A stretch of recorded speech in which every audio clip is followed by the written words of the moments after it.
Bapak Ibu sekalian, ada hadis Nabi yang kurang lebih artinya begini.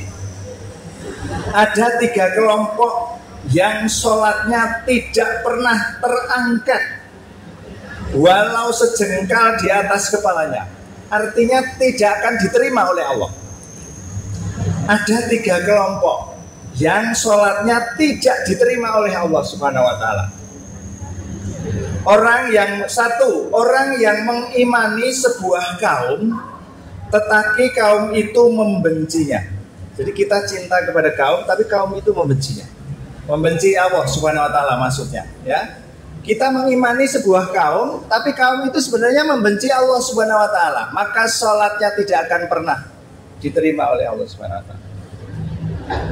Oke. Yang kedua, nah ini.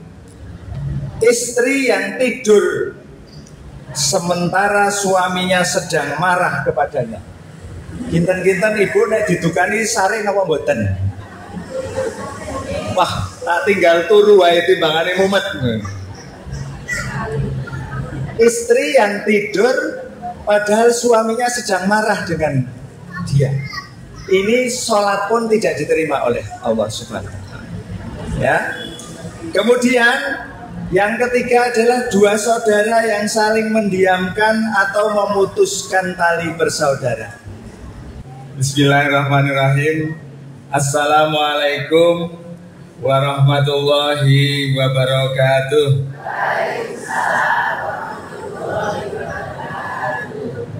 Alhamdulillah, innal hamdalillah nahmaduhu wa nasta'inuhu wa nastaghfiruh wa na'udzu billahi min syururi anfusina wa min sayyiati a'malina may yahdihillahu fala mudhillalah wa may yudhlil fala hadiyalah. Asyhadu an la ilaha illallah wa asyhadu anna Muhammadan abduhu wa rasuluh.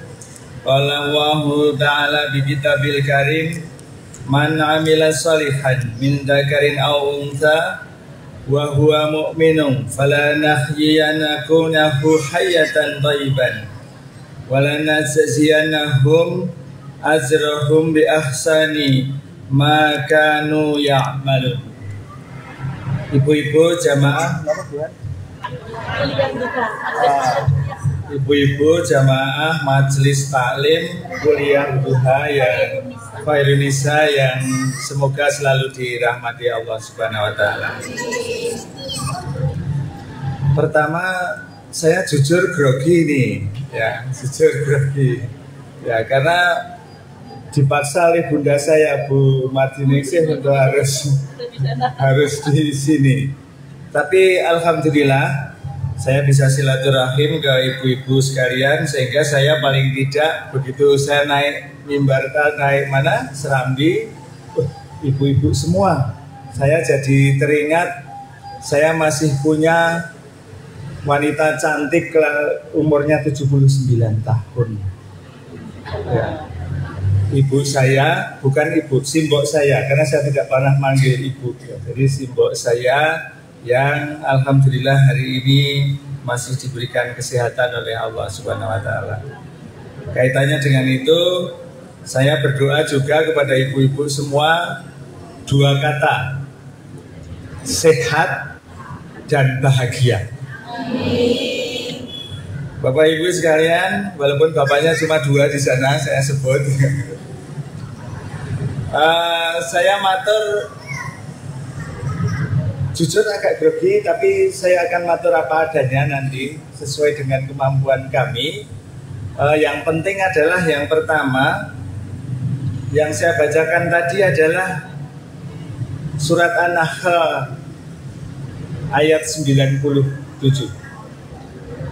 Barang siapa yang mengerjakan amal saleh, baik laki-laki maupun perempuan, dalam keadaan beriman, maka sesungguhnya akan kami berikan kepadanya kehidupan yang baik. Kehidupan yang baik. Dan sesungguhnya akan kami beri balasan kepada mereka dengan pahala yang lebih baik dari apa yang telah mereka kerjakan. Jadi bismillah, ini majelis taklim, majelis Khairunisa niatnya sudah baik, dilakukan dengan cara yang baik, yakini bahwa Allah akan memberikan yang terbaik.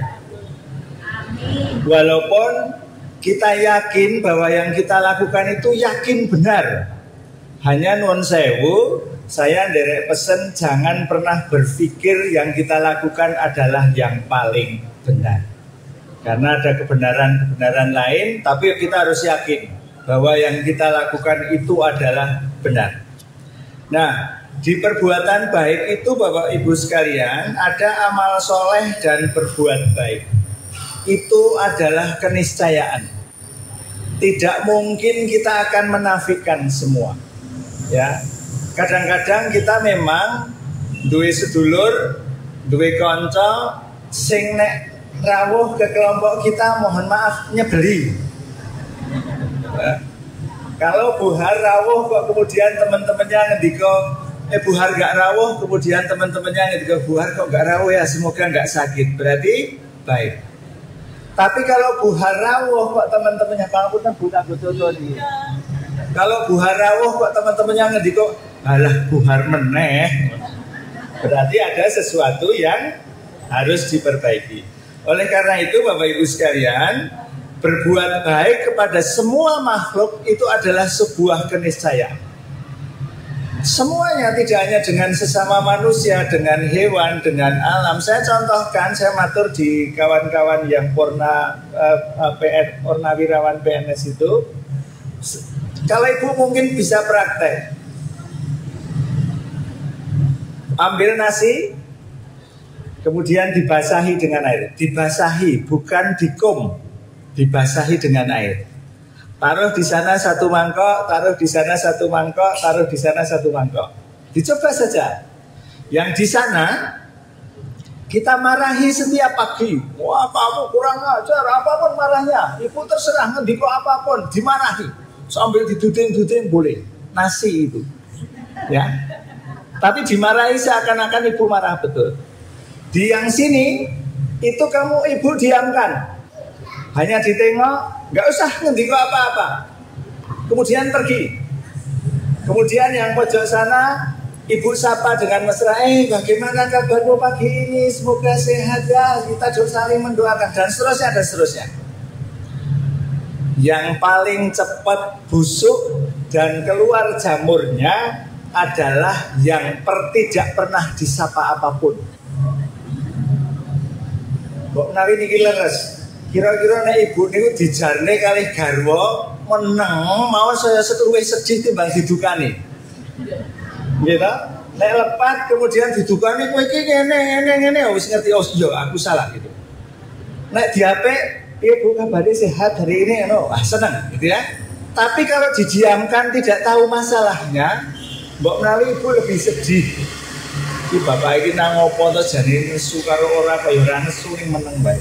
Nah, ini adalah contoh perbuatan baik kepada makhluk Allah Subhanahu wa Ta'ala. Nah, di kehidupan thayyib di dunia itu bukan hadiah ibu. Ya, bukan hadiah. Kalau kita mau punya kehidupan baik di dunia dan akhirat, sekali lagi bukan hadiah, tapi harus ikhtiar, belajar ilmunya, belajar caranya praktek dengan etika yang baik. Nah, nek bahasa piantun sakmenika anak-anak muda itu kompetensi. Kompetensi itu unsurnya ada 3. 1, ilmunya pirsa. Yang kedua, carane menerapkan ilmu juga pinter, gitu. Yang ketiga, dengan etika yang baik. Orangnya tahu ilmunya, ning ora pinter ora ono gunane. Orangnya pinter ilmunya, caranya mengecaki pinter, ilmunya tahu tapi tidak punya etika juga berbahaya kepada orang lain.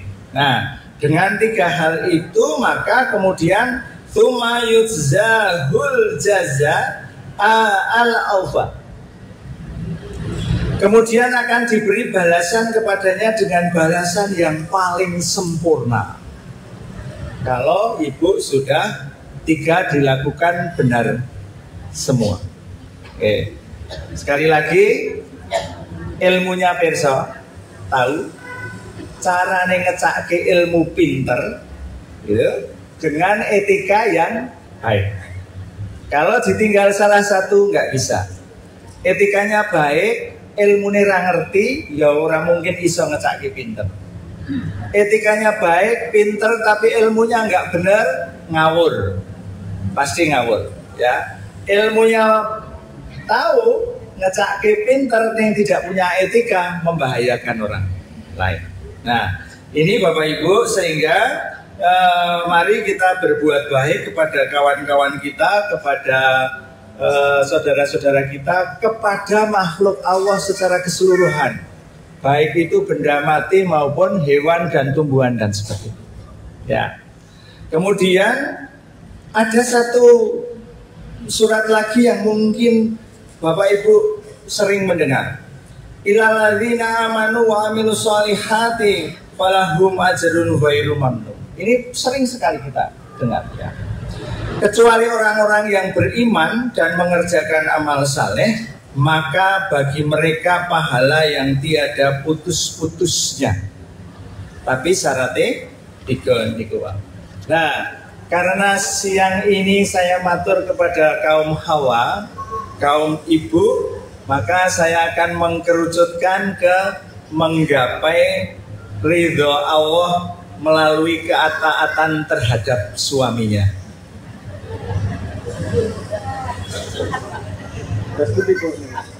Jangan-jangan nanti ada yang tersinggung. Tapi nggak apa-apa, kita belajar semua sehingga kita pahami bersama. Bapak Ibu sekalian, ada hadis Nabi yang kurang lebih artinya begini. Ada 3 kelompok yang sholatnya tidak pernah terangkat walau sejengkal di atas kepalanya. Artinya tidak akan diterima oleh Allah. Ada 3 kelompok yang sholatnya tidak diterima oleh Allah Subhanahu wa Ta'ala. Orang yang mengimani sebuah kaum, tetapi kaum itu membencinya. Jadi kita cinta kepada kaum, tapi kaum itu membencinya. Membenci Allah Subhanahu wa Ta'ala maksudnya, ya. Kita mengimani sebuah kaum, tapi kaum itu sebenarnya membenci Allah Subhanahu wa Ta'ala. Maka sholatnya tidak akan pernah diterima oleh Allah Subhanahu wa Ta'ala. Oke. Yang kedua, nah ini, istri yang tidur sementara suaminya sedang marah kepadanya. Ginten-ginten ibu nek didukani sare napa mboten? Wah, tak tinggal turu wae timbangane mumet. Istri yang tidur padahal suaminya sedang marah dengan dia. Ini sholat pun tidak diterima oleh Allah Subhanahu wa Ta'ala. Ya. Kemudian yang ketiga adalah 2 saudara yang saling mendiamkan atau memutuskan tali bersaudara. Nah, Bapak Ibu, cerita sidik nih. Saya punya teman bersaudara laki-laki dan perempuan, secara finansial kuat semua. Kebetulan dua-duanya itu teman saya, sehingga kakaknya ini kalau curhat dengan saya, adiknya kalau curhat dengan saya, alhamdulillah kula mboten tumbak cucukan. Berarti curhat kene ora tak keke kono, curhat kene ora tak kono, gitu ya. Bermasalah putus hubungan hanya karena uang 100 juta. Ibu, saya matur 100 juta akeh ngeten nggih Bu. Tapi kalau dibandingkan dengan putusnya persaudaraan, itu sedikit sekali. Bermasalah, bermusuhan, lapor-laporan polisi. Karena si adik ini pakai uangnya kakaknya 100 juta. Memang 100 juta sekarang banyak. Tapi kalau kemudian dibandingkan dengan putusnya tali silaturahmi, menjadi sangat sedikit. Makanya mumpung ini yang sudah jadi kita perbaiki, pengalaman itu Bapak Ibu, saya mengambil sikap kalau dengan adik-adik saya, dengan sedulur saya tidak akan pernah pinjam meminjam. Ya, nek duit ya kei, nek arek utang ora cukup utang nang wong liya ning bank. Nah, kurang lebih ngaten. Jadi biar tidak gesek-gesek. Mas, aku diampili 500.000 minggu ngarep tak aturi. Sampai minggu depan tidak punya uang, dia mau datang nggak berani, si kakaknya juga mungkin batin bocah kores nyarutang. Ini akhirnya jadi nggak baik. Nah, kembali ke situ Bapak Ibu sekalian, sekali lagi 3 golongan. 1 adalah orang yang mengimani suatu golongan, tetapi golongan itu membenci Allah Subhanahu wa Ta'ala. Yang kedua, semoga ini mulai nanti malam tidak terjadi. Istri yang tidur sementara suaminya baru marah dengannya.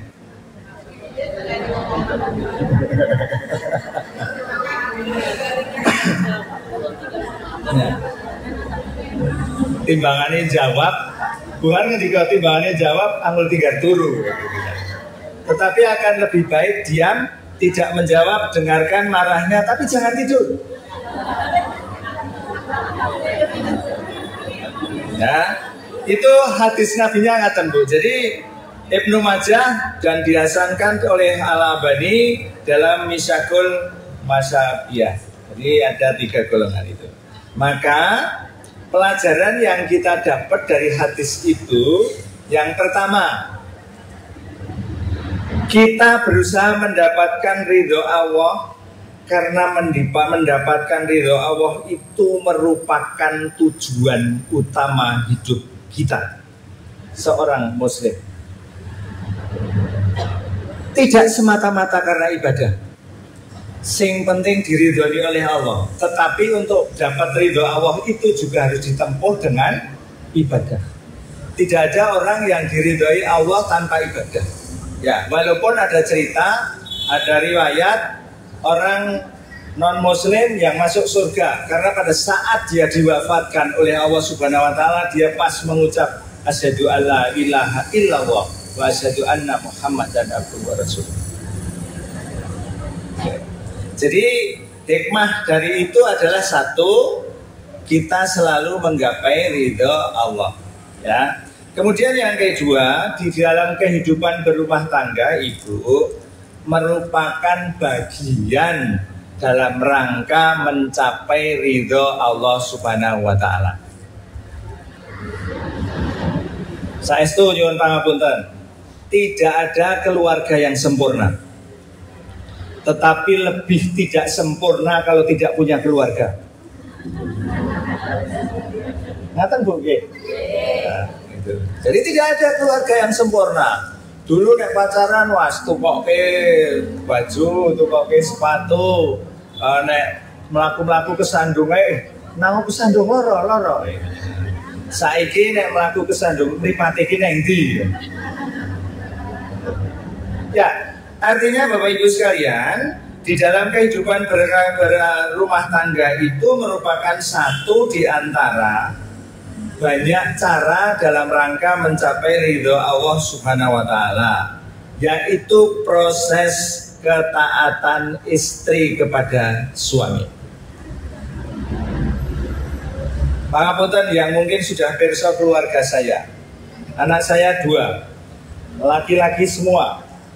Kemudian yang barep itu datang membawa calon istrinya. Kemudian matur kalau Bapak Bi, Mbak Abi main ke rumah Tika. Nama menantu saya itu Kartika. Tika, lu mau ngapain? Saya tanya begitu. Ya main aja. Enggak, saya nggak mau main. Sebelum saya bicarakan dengan kalian berdua. Terus saya dudukkan Bu. Di sini berdua calon pacarnya anak saya itu, kemudian ibunya di sini, adiknya di sini. Saya bilang keras sekali. Gini, saya bilang ini untuk cerita saja biar nanti suami istri itu kurang lebih seperti itu. Saya beritahu kalian berdua, wanita menikah itu 100% milik suaminya. Orang tuanya tidak punya hak apapun. Tetapi laki-laki menikah, ibunya lebih berhak dari siapapun.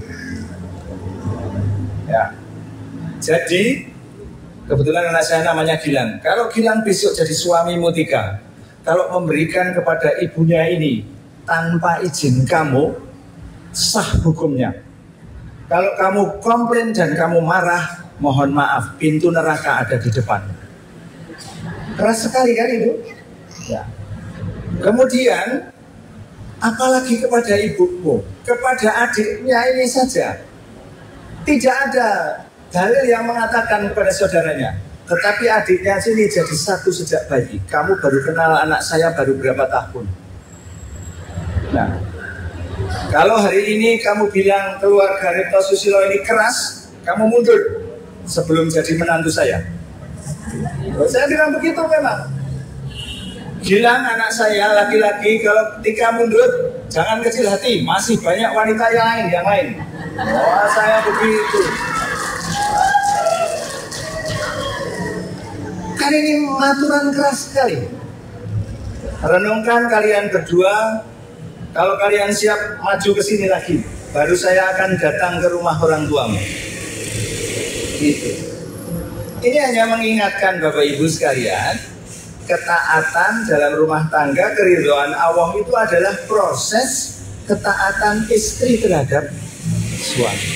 Saestu saya nyuwun pangapunten tak pilih ini karena saya mengetahui jamaahnya ibu-ibu semua. Saestu saya pangapunten saestu. Ya. Ya. Ya. Kemudian keutamaan ridho Allah atas nikmat yang lain menunjukkan bahwa sekecil apapun yang akan membuatkan ridho Allah itu lebih baik daripada semua kenikmatan yang pernah kita lakukan. Sekecil apapun yang akan mendatangkan ridho Allah itu lebih baik daripada kenikmatan apapun yang pernah kita nikmati. Contoh, kalau bahasanya Pak siapa Ustadz Ujung Pandang itu, tas atatif. Kalau suaminya datang kerja, hai Arjunaku, bagaimana kerjanya hari ini? Kira-kira garwane guyu apa merengut? Ya mana, dingoten ke malah geli gitu. Oke, itu ya. Jadi perbuatan sekecil apapun, yang paling mudah mungkin pada saat dahar, diambilkan nasinya dari ceting gitu ya, atau dari termos ke piring terus diatur terus disediani minum. Itu sudah luar biasa Bu. Saya sebagai bapak, sebagai laki-laki dilatih, wah senengnya tak ambung pengen langsung.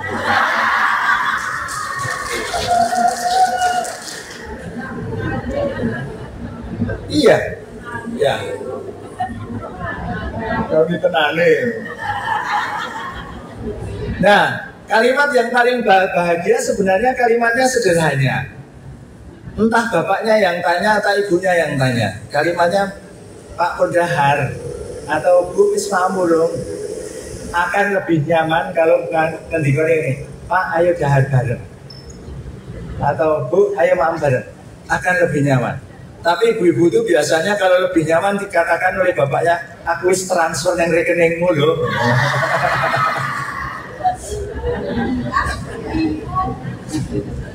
Ya, itu Bapak Ibu. Jadi perbuatan sekecil apapun itu akan lebih baik daripada semua jenis kenikmatan. Yang perbuatan sekecil apapun yang mendatangkan ridho Allah. Nah, ridho Allah merupakan tujuan utama itu tadi, maka Allah akan memberikan ridhonya. Akan adakah hal lain yang lebih baik untuk diharapkan kecuali ridho Allah? Saya matur, kecuali ridho Allah, apakah ada hal baik yang kita harapkan? Tidak.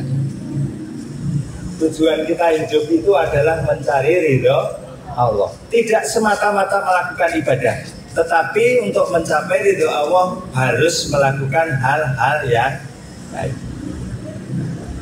Kemudian ingat, ini lanjutannya di hadis itu. Ingatlah saudariku, saudari Bu, bukan saudara. Saudariku, bahwa saya ketaatan terhadap suami bukan sesuatu yang mutlak. Nah ini, walaupun harus taat, bukan sesuatu yang mutlak.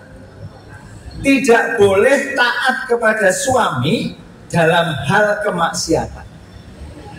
Nah ini suaminya maksiat ya jangan ya, komunikasikan dengan cara yang baik, ingatkan dengan cara yang baik. Nah, kalimat ingatkan ini sing soangel. Saya juga mungkin tidak bisa diterapkan dimanapun. Kata mengingatkan itu luar biasa, luar biasa. Pangapunten, carane pripun mengingatkan itu? Kan ada ibu yang keras, ada ibu mengingatkannya nganggo juga perut, gitu ya. Ada ibu-ibu yang mengingatkannya orang dimasake. Tetapi tak aturi gambaran, komunikasi yang paling baik itu adalah mengingatkan, yang paling baik adalah mengingatkan seperti cara kita sholat. Suami itu adalah imam kita, istri itu adalah makmumnya. Ya, kalau suaminya salah, imamnya salah, maka makmumnya wajib mengingatkan. Wajib, sekali lagi kewajiban. Nah, caranya seperti apa? Ibu kalau mengingatkan makmum imamnya salah, terus budi pas sholat. Kalau laki-laki subhanallah, kalau ibu-ibu tepuk tangan pelan. Kan tidak ada makmum laki-laki yang mengingatkan imamnya subhanallah, subhanallah, subhanallah. Enggak ada.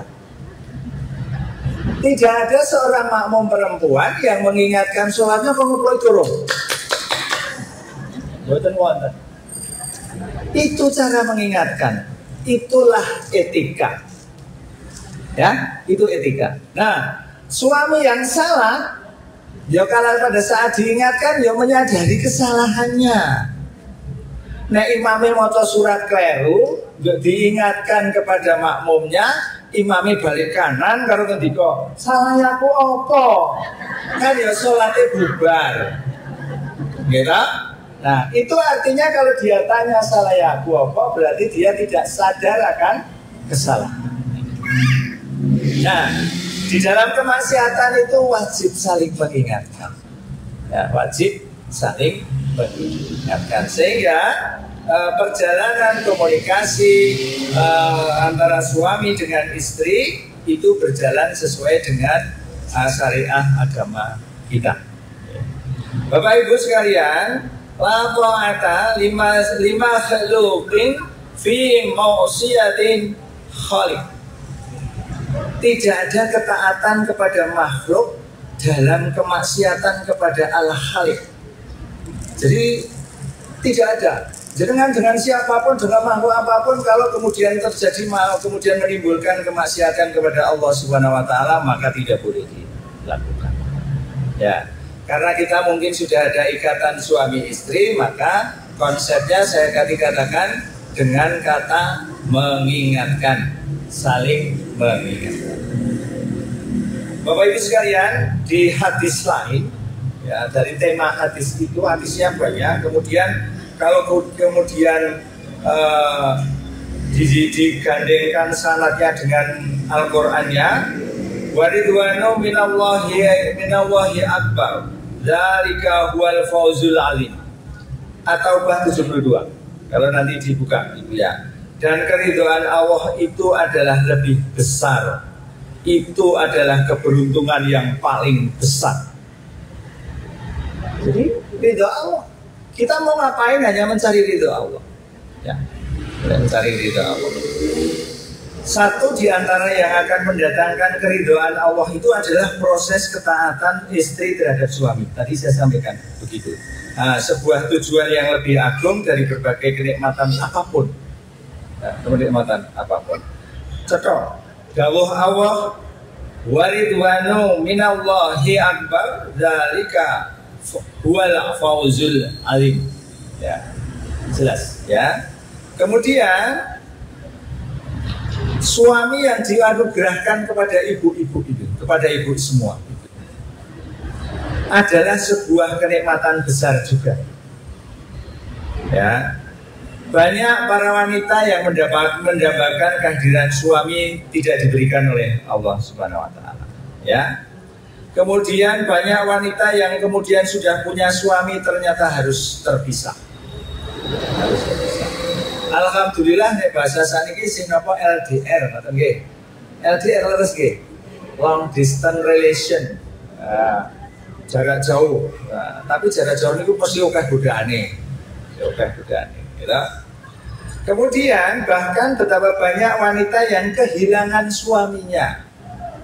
Sing sok ilang-ilangke bojone niki antara lain Bu. Gitu? HP niki ngilangke kabeh, jam tangan hilang, ya, telepon hilang, apa ATM hilang, bahkan istri dan suami kadang-kadang hilang juga. Gara-gara ini. Maka manfaatkan gadget dengan yang luar biasa, jangan sampai disalahgunakan. Bersyukurlah duhai para istri yang salihah. Jangan sampai kita tergorong ke dalam firman Allah yang wa qalilum min ibadi yasyakur, dan sedikit sekali dari hamba-hambaku yang bersyukur. Jadi artinya apapun yang kita terima selalu katakan subhanallah walhamdulillah wala ilaha illallah wallahu akbar. Apapun yang kita terima, kita tetap bilang subhanallah. Dong sedih, subhanallah, ya alhamdulillah, ya Allah Maha Besar. Pada saat kita terima rezeki banyak, ya subhanallah, walhamdulillah, Allah Maha Besar. Ngaten, ngaten. Kemudian Bapak Ibu sekalian, sekarang bagaimana kalau kemudian diterapkan di kehidupan sehari-hari? Setelah kita bahas hadis tadi, kemudian pripun iki nek teng urip tendinane kudu pripun? Bagaimana kehidupan sehari seorang istri terhadap suami? Ini ada dua dimensi Bapak, Ibu. Ya. Dimensi yang pertama adalah dimensi keimanan. Sehingga ma'rifatullah, lebih mengenal Allah. Ya. Dari dimensi keimanan, hubungan relationship antara suami dengan istri itu lebih kemudian wajib mengarah kepada mengenal Allah Subhanahu wa Ta'ala. Sehingga ma'rifatullah. Yang kedua, hubungan cinta dengan Allah. Ya. Yang ketiga, taqarrub ilahi. Sehingga kita menjadi lebih dekat dengan Allah Subhanahu wa Ta'ala. Bu Har tadi sudah ngendika bahwa kebiasaan ini sholat duha dulu, gitu. Pada saat saya datang ke sana tahajud dulu, gitu ya. Nah, kalau malam tahajud, gitu ya. Rumusnya sebenarnya mudah. Saya yakin ibu-ibu sudah melakukan. Rumus tahajud itu gampang banget. Ibu coba 7 hari, 1 minggu kamu dipaksa untuk sholat tahajud jam 2 bangun mandi. Rumusipun saksanipun ngaten Bu. Dari guru saya begini. Kalau mau menjadi orang yang top markotop di depan siapapun itu ya manusia ya Allah, ya. Bangunlah sebelum subuh, itu bahasanya. Tetapi saya kemudian mengatakan sepertiga malam yang terakhir. Kemudian mandilah yang bersih, pakai baju yang terbaik, kemudian semprot dengan parfum yang wangi, kemudian tahajudlah.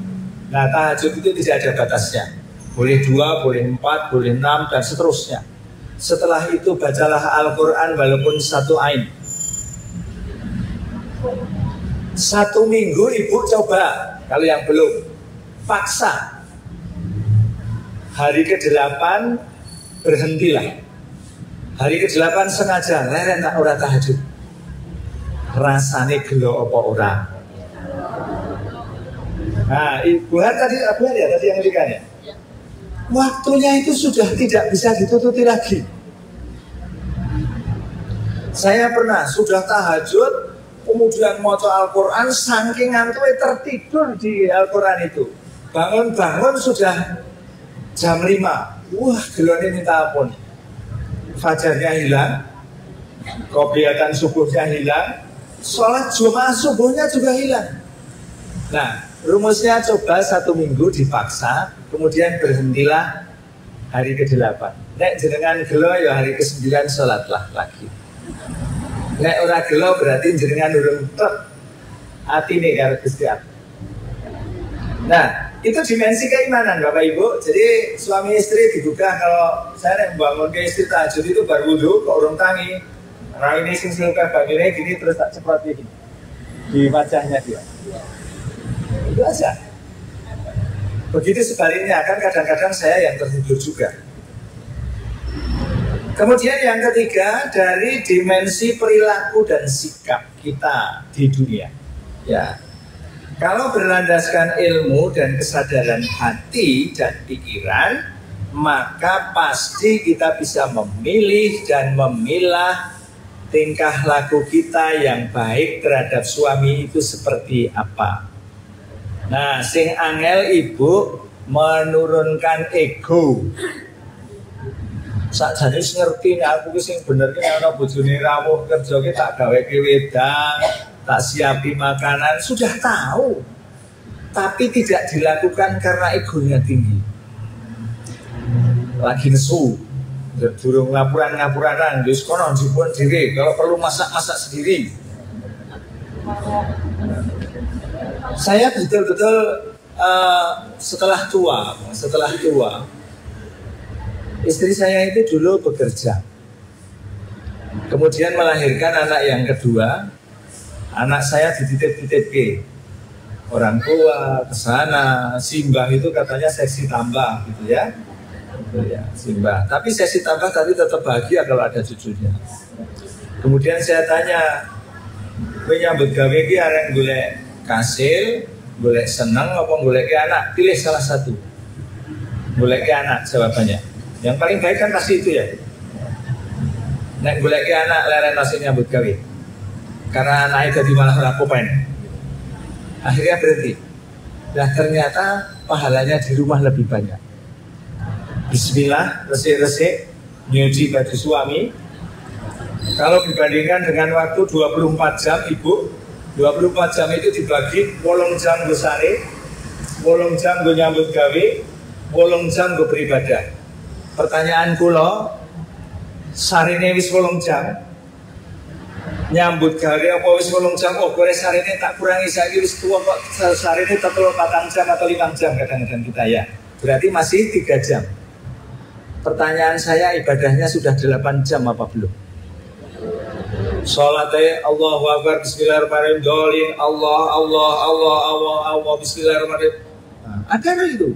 Sholat tarawih 7 menit, sekian rakaat. Tetapi ibu jangan kecil hati, karena begitu bekerja itu Bismillah. Mencari, kalau yang bapak mencari nafkah untuk keluarga, yang ibu mencuci bismillah karena berbakti kepada suami, itulah pahala. Sehingga pada saat masak, saat-saat bersih-bersih dan lain sebagainya, itu pahala. Nah kita lihat sekarang kehidupan sehari-hari. Yang pertama adalah bersih-bersih. Ada suami yang seperti Pak Rito ini. Kalau pulang kantor lepas baju, sandalnya ada di mana? Kursi makan itu.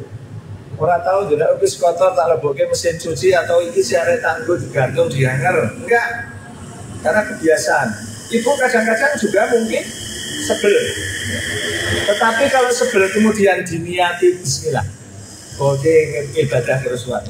Itu jadi ibadah. Karena ada hadis yang mengatakan riwayat Tirmidzi, sesungguhnya Allah itu suci dan mencintai kesucian. Di dalam hal bersih-bersih itu masa saja dulu bisa. Kemudian Allah itu bersih dan mencintai kebersihan. Ya. Kemudian Dia mulia dan mencintai kemuliaan.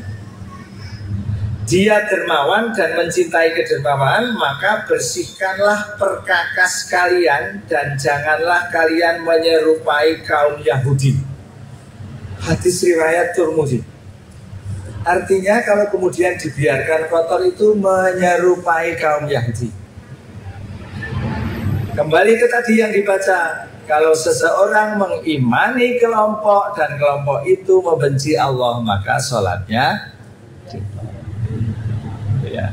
Nah, itu dalam hal bersih-bersih saja sudah. Kemudian rumahmu ibarat bunga, nah gitu, yang menyedapkan pandangan mata, menenteramkan jiwa sebagai sumber segala kehidupan. Sumpek toh nek teng dalam kemudian teng kelampruk ora karuan gitu kan. Teng kelampruk besok gitu. Nah, tapi kalau kemudian di rumah itu bersih, bahkan mohon maaf kadang-kadang melakukan sing nganggo kaos kaki kepleset gitu ya. Kan ya tetap apalagi baunya wangi. Itu. Kemudian bahkan karena bersih-bersih itu, tawarkanlah bantuan ibu kepada tetangga yang sedang sakit, terkena musibah untuk membersihkan dan merapikan rumahnya. Top.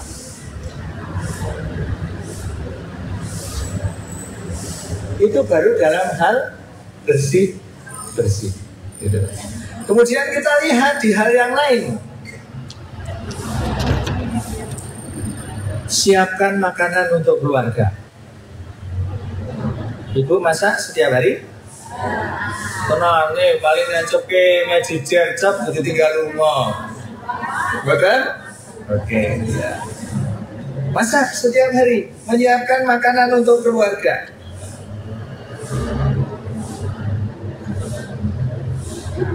Niatnya baik. Karena dilakukan dengan jerih payah. Wah, payah ini kan tenanan, jerih payah. Masak padahal ya jerih payah ya. Ya. Kalau sudah niatnya baik, dilakukan dengan effort, dengan tenaga, dengan jerih payah, walaupun seberapapun rekosone, tetap pahalanya akan lebih besar. Tetapi masak kalau dengan marah, yang goreng dok kalau kerontangan. Ya. Tapi ibu pernah dengar cerita yang begini atau belum? Ibunya goreng pisang dengan marah. Bukan tadi gorengnya digosok. Kemudian disediakan dengan suaminya dengan rasa masih jekaprut, masih wajahnya musam. Suaminya menikmati kegosongan itu. Dimakan dengan enaknya, dengan senyuman. Kemudian putranya tanya kepada bapaknya, Pak, Bapak nggak marah sama ibu? Pisang gorengnya gosong kan mesti pahit, ibu gorengnya dengan marah loh Pak. Jawabannya bapaknya apa? Satu kesalahan itu tidak menghapuskan kebaikan ibumu selama ini. Kira-kira nek jenengan dijawab ngono iki terbunga-bunga lagi to Mas. Masa dengan terenyuh bahkan kemudian langsung mencium 6 kali itu bahkan. Ya, itu jadi di dalam menyiapkan dengan makanan itu, kemudian kita selalu kemudian niatnya dengan baik, dengan jerih payah ya, dengan harapan menerima ridho dari Allah Subhanahu. Ingat, sebenarnya kan semuanya kalau dilakukan dengan baik pasti kemudian akan mendatangkan sebuah kebaikan. Kalau dilakukan dengan, makanya begini, tidak boleh mencuri sarung atau tidak boleh mencuri mukena walaupun tujuannya untuk sholat.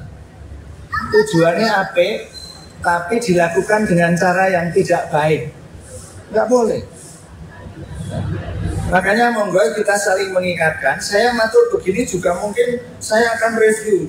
Neng rumahnya aku sudah berlaku sebagai suami yang baik atau belum? Saya mendiamkan, diam atau menyapa dengan baik atau marah-marah? Ya. Nah dari itu semua Bapak Ibu, menyiapkan makanan untuk keluarga kalau kemudian biasa diniatkan dengan bismillah ibadah juga luar biasa. Tadi kalau kebersihan saya bahkan menawarkan bersih-bersih rumah tetangga. Kalau makanan ini bahkan saling memberi kepada tetangga, saling memberikan makanan kepada tetangga, menjadi luar biasa. Ya, saya cerita sedikit. Wah, cerita ini inspirasi saja. Mungkin Ibu sudah pernah lihat di Instagram atau di YouTube. Ada di sebuah desa, hidup seorang pemburu dan petani berdampingan rumpahnya. Petani ini punya kambing banyak sekali, pemburu ini punya anjing banyak sekali. Nah, karena pemburu. Nah, setiap hari anjing itu selalu ngejar-ngejar kambing milik petani. Setiap hari kelong satu dimakan anjing itu. Kemudian diingatkan sekali tidak mau, diingatkan kedua kali marah, diingatkan ketiga kali malah menyuruh anjingnya untuk ngejar-ngejar kambing lagi. Kemudian si petani ini jengah, si petani ini kemudian marah. Dia datang ke kota mencari hakim untuk menghadiri. Alhamdulillah, hakimnya itu seorang anggota jamaah Khairunisa.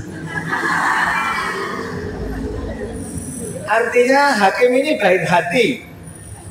Kemudian diundanglah petani itu, kemudian dibilangi, setiap hari kamu kehilangan kambing berapa? Minimal satu, Pak. Minimal satu, Bu. Karena hakimnya Khairunisa ini putri ya. Minimal satu, Bu. Kalau saya minta anak kambingmu 2 boleh atau enggak? Oh boleh. Boleh. Saya minta anak kambingmu 2 dan besok pagi kamu berikan kepada anak-anak pembantu yang 2 orang itu. Anak-anak pemburu yang 2 orang. Kemudian pagi harinya si petani ini membawa anak kambing 2 yang lucu, kemudian datang ke rumah pemburu, diberikanlah anak-anak pemburu itu kambing 2. Sehabis itu, kemudian anak pemburu itu selalu mengandangkan ke anjingnya, kemudian berakrab-akraban. Pada saat pemburu itu dapat daging buruannya, diantarlah petani untuk ikut makan. Pada saat petani membeli kambingnya, diantarlah ke pemburu untuk ikut makan. Nah, ini menyiapkan makan. Apalagi untuk keluarga. Menyiapkan makan untuk tetangga saja luar biasa. Kalau kita doa itu yang kita doakan pertama kan keluarga kita. Coroni lingkaran itu ring 1 itu adalah keluarga, anak istri, orang tua. Kemudian ring 2 adalah sedulur kita. Rodo-rodo meneh tanggane, gitu ya. Kalau kita berdoa kan begitu. Nah, ini di dalam rangka menyiapkan makan maupun bahkan bisa kemudian mengundang tetangga untuk makan bersama. Makan bersama dengan suami istri itu adalah media yang paling bagus untuk membicarakan masalah yang muncul. Kan tidak ada keluarga yang sempurna, tidak ada keluarga sing rukun terus bareng sepur iring-iringan. Kadang-kadang ya tabrakan barang, kadang-kadang ya mriko kali. Putrane piantun sanes, pikirannya tidak akan pernah sama. Jadi saya dengan istri saya, karena istri saya itu anaknya orang lain, ya sampai mati pun tidak akan sama pikirannya. Wong saya dengan adik saya yang sekandung aja tidak akan pernah sama. Ibu punya putra 3 ya warna 3, putranya 4 ya warna 4. Artinya pikiran kita tidak akan pernah sama. Tetapi makan di dalam meja makan atau di apapun yang kita miliki, bulesean, neng cengkok, bareng itu adalah media yang paling luar biasa untuk ngobrol. Kemudian bagaimana mencuci menyetrika? Sudah saya singgung tadi. Bu, saya sampai jam berapa? Oh ya, 8 menit. Sing mencuci kalau menyetrika tak singkat mawon. Pada saat mau menyetrika baju suami, menyetrika suami. Menyetrika baju suami, mencuci baju suami, niatkan bismillah ibadah berbakti kepada suami. Biar suami saya kelihatan bersih, biar suami saya kelihatan ganteng karena bajunya setrika.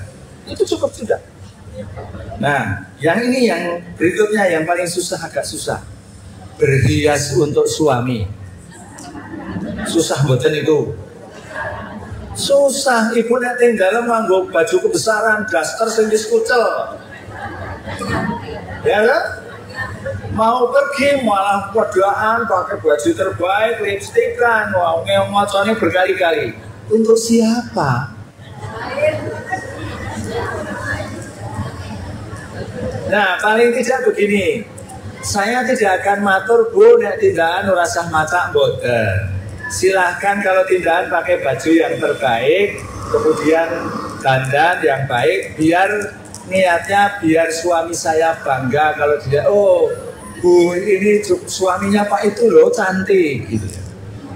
Tetapi yang paling penting pada saat suami di rumah, ibu harus wangi.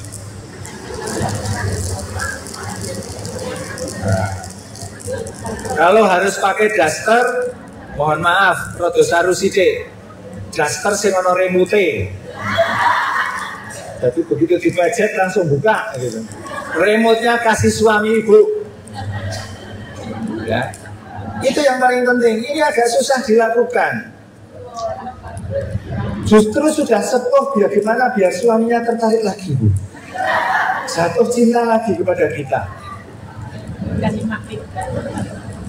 Ini agak susah Bapak Ibu di pergaulan sehari-hari. Kemudian yang berikutnya mendidik putra. Putrane loro warna loro, putrane telu warna telu. Ya, cara mendidiknya harus berbeda, harus berbeda. Nah, yang harus dihindari niki nggih angel. Nek go nesu karo garwane, aja diketokke ning ngarepe putrane. Wong nesu-nesuna ana putrane lewat, disun itu garwane. Ngono. Perlihatkan kemesraan bapak ibu di hadapan putranya. Angel niku. Kula man mboten iso ngakoni, gitu.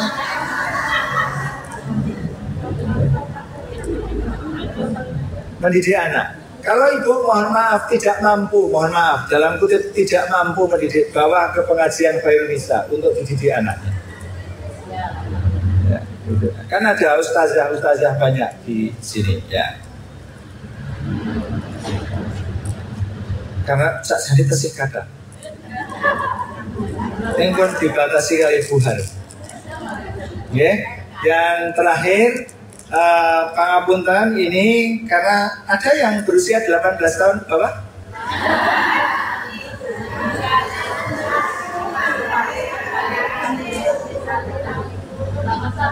81 ke bawah. Saya pesan beberapa hal ya Bu, karena kita sudah non sewu usianya sudah melebihi dari separuh 50 lah gitu. Yang lebih kurang dari 50 ya mohon maaf, lebih awal lebih baik. Yang pertama kuatkan tauhid kita. Tauhid kita, keterikatan kita terhadap Allah Subhanahu wa taala ini dikentangi. Membaca la ilaha illallah setiap hari itu lebih baik daripada tidak pernah membaca. Apalagi kalau tidak pernah membaca. Saran saya, mohon maaf, saya bawa kecil. Bukan masalah hitungannya. Saya tidak setuju dengan tasbih yang klik karena hanya akan menghitung. Aku semua topeng biro. Mohon maaf, saya kurang setuju, bukan tidak setuju. Saya lebih setuju tasbih yang begini. Begitu nyentuh di kantong, itu langsung ingat zikir. Sudah, tidak usah dihitung berapa kali kita zikir itu. Walaupun lebih banyak, lebih baik. Kuatkanlah ketauhidan kita kepada Allah Subhanahu wa ta'ala. Kemudian yang kedua, gelorakan ibadah kita. Alhamdulillah hari ini adalah jenis ini, dalam rangka beribadah. Sholat kita itu agak susah khusyuknya. Allahu Akbar. Aku ki mau duit 50.000, sing 50.000 tak nggo blonjo, sing 50.000 tak selehke ndi yo. Sujud, sami Allah liman hamidah, turun kelingan. Kemudian turun. Bangun dari sujud bawah, kelingan, jebule nang ngene kunci pit motor, oke kelingan. Itu. Apakah salat kita sudah khusyuk atau belum? Apakah puasa kita sudah baik benar atau belum? Tetapi jangan kecil hati. Sayyidina Ali bin Abi Thalib pernah menangis di depan Rasulullah karena sholatnya tidak khusyuk. Artinya sing luwih kono iki ya ana sing ora khusyuk. Jangan kecil hati. Pada saat kita tidak khusyuk, kemudian kita kembali ke Allah, Allah itu tersenyum kepada kita seperti kita menerima kembali anak kita yang nakal. Anak kita nakal itu kalau kita kembalikan ya kita bopong lagi, kita cium. Nah, Allah itu ibaratnya seperti itu. Kalau kita pas sholat gak khusyuk gitu, kemudian kembali astagfirullahaladzim di dalam hati, kemudian berusaha khusyuk lagi, Allah akan berlaku seperti orang tua menyambut anaknya ya. Nah, kemudian yang ketiga, Bapak Ibu sekalian, hiasilah dengan akhlak yang akhlakul karimah. Ya, akhlakul karimah. Tidak ada yang instan, harus ada pembelajaran, harus ada contohnya, harus ada teladannya. Nah, kita berusaha menjadi teladan yang baik, kita juga akan melihat seseorang yang menjadi teladan kita. Jadi berakhlaklah yang baik, bergaulah yang baik. Kemudian yang keempat adalah perbaikilah dalam bermuamalah dengan kawan-kawan silaturahim. Karena silaturahim itu pasti akan memperpanjang umur, membawa rezeki dan lain sebagainya. Dan yang terakhir, 1, 2, 3, 4 itu tidak akan pernah bisa dilakukan kalau yang terakhir ini tidak ada kesehatan. Ya, kita akan berkuatkan tauhid, kita akan beribadah dengan baik, kita akan berakhlak dengan baik, kita akan perbaiki muamalah. Tapi kalau nggak sehat, tempat-tempatnya tidak bisa dilakukan. Itu Bapak Ibu sekalian, karena sudah jam 10, insya Allah nanti Gus Jalah memberikan kesempatan ketemu lagi yang lebih baik. Kemudian marilah kita berdoa sejenak kepada Allah Subhanahu Wa Taala agar kita diberikan kemudahan di semua urusan kita diberikan kesehatan, kemudian kita bisa melaksanakan kuatkan ketauhidan kita, kemudian ibadah kita bisa dilakukan dengan baik, bermuamalah dengan baik, ya, dan kita diberikan kesehatan. Monggo pangapunten. Bismillahirrahmanirrahim. Alhamdulillahirabbil alamin. Allahumma sholli ala Muhammad wa ala ali Muhammad. Kama sholaita ala Ibrahim wa ala ali Ibrahim wa barik ala Muhammad wa ala ali Muhammad kama barakta ala Ibrahim wa ala ali Ibrahim innaka Hamidum Majid. Allahumma ighfir lil mu'minina wal mu'minat wal muslimina wal muslimat al ahya'i minhum wal amwat innaka sami'un qaribun mujibud da'wat ya qadiyal hajat. Rabbana hab lana min azwajina wa dzurriyyatina qurrata a'yunin waj'alna lil muttaqina imama. Rabbana zalamna anfusana wa illam taghfir lana lanakunanna minal khasirin.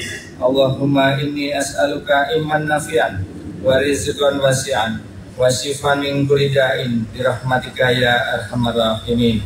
Ya Allah, ya Tuhan kami, berikanlah pribadi-pribadi kami di majelis ini pribadi yang lebih baik, selalu rendah hati, dihilangkan dari sifat-sifat iri, dengki, dan sifat-sifat buruk yang lain. Jauhkanlah kami dari musibah, jauhkanlah kami dari kejahatan, dan bebaskan kami dari hutang-hutang yang mensengsarakan. Selalu diberikan kesehatan lahir batin yang sempurna, berikan umur panjang yang barokah, dan rezeki yang melimpah dan barokah, sehingga kami bisa bersedekah kepada orang lain yang membutuhkan. Berikanlah kami keikhlasan, kesabaran, selalu bersyukur kepadamu ya Allah. Diampuni segala dosa-dosa yang telah lalu, dan berikan petunjuk kebenaran untuk beribadah kepadamu ya Allah di waktu yang akan datang. Berikan keteguhan hati untuk iman, Islam, dan ihsan, sehingga dapat menjalankan syariat Islam dengan baik dan benar. Berikanlah kami keluarga yang sakinah, warohmah, mawadah, dan warohmah. Berikanlah keturunan kami yang soleh dan solehah, selalu rukun bahagia dalam kebaikan dan keberkahan dunia akhirat. Ya Allah, mudahkanlah saudara-saudara kami ini yang belum menjalankan ibadah haji, dimudahkan untuk menunaikan ibadah haji, umroh 1 kali atau lebih, 2 kali atau lebih, dan mengunjungi Masjid Nabawi dan Madinah Al-Mukarramah maupun Masjidil Haram. La ilaha illallah wahdahu la syarikalah, lahul mulku wa lahul hamdu wa huwa ala kulli syai'in qadir. Rabbana atina fid dunya hasanah wa fil akhirati hasanah wa qina azabannar wa adkhilna jannata ma'al abrar ya aziz ya ghafar ya rabbal alamin. Subhanaka rabbika rabbil izzati amma yasifun wa salamun alal mursalin walhamdulillahi rabbil alamin. Kirang langkungipun nyuwun pangapunten, nasru minallah wa fatun qarib. Wassalamualaikum warahmatullahi wabarakatuh.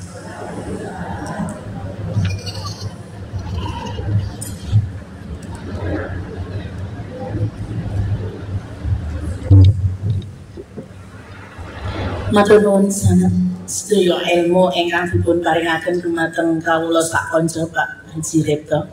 Ketoke angel sanget nggih Bu. Ya alon-alon kita berusaha nggih untuk menjadi wanita-wanita yang solehah. Alhamdulillah luar biasa, hari ini kita telah menemukan mutiara. Ada bapak kita pejabat yang mubalih yang pejabat. Subhanallah.